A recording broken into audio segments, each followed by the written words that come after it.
Hey Aquarius, so this is your July reading from the 1st to 14th. So the beginning of this is going to be missing and I'll explain to you why.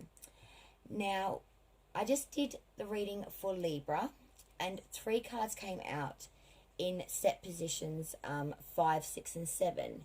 Now, they're not in the same positions in your reading, but they are the same 3 cards in the same order, just not in the same positions. I'll explain to you as we move forward.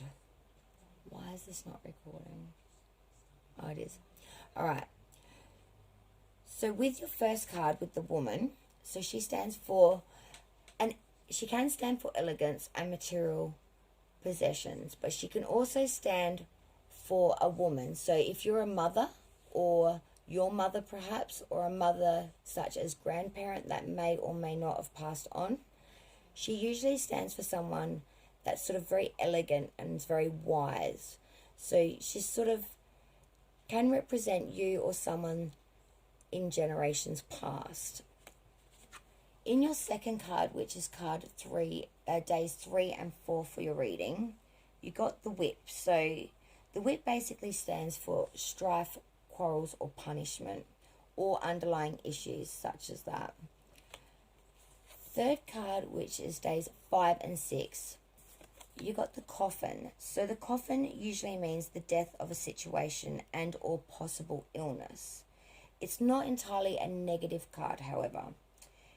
It can mean difficulties and a weight being implied. Now, when you mix that card with your fourth card, which is days 7 and 8, the scythe and or sickle, this symbolizes cutting free from someone or something. Now, when it's next to the coffin, it does mean death. Now, when I say death, we don't necessarily imply death of a person. It usually will imply a death of an attitude and or mental way of thinking, or a direction in which you were traveling. So, for example, you may have been traveling down one sort of road down life and sort of done a complete 360 and changed your mindset to a point where you're not that person so much anymore. Sort of like the butterfly coming out of the cocoon syndrome. It goes in as a caterpillar and it transforms into something completely different. Now, when you mix that with the other cards that you got, which is the key. Now, the key is actually a very positive card, and this is card 5 for you. So that's days 9 and 10. So the key means unlocking of secrets and being let into something that you otherwise did not know. It can also stand for literally a key to a home.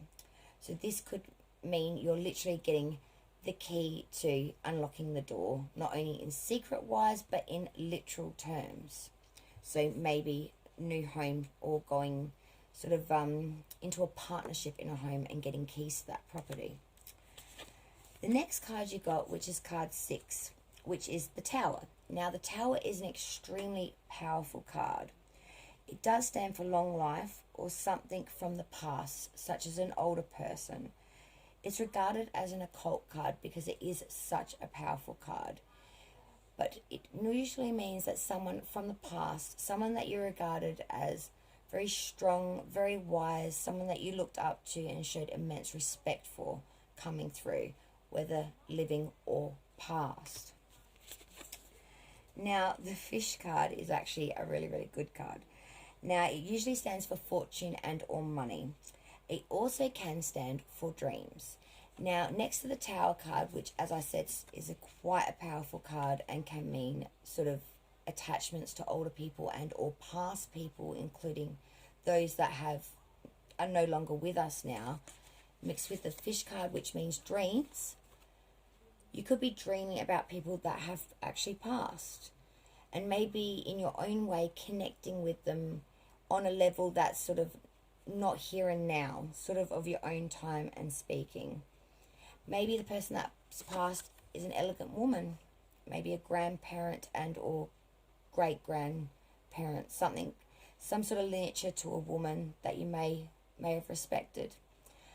So I wouldn't take this actually as a bad reading, even though Some of the cards are quite sort of in your face and conflicting. I think when you sort of look at these two together, it really is a change in attitude and mindset.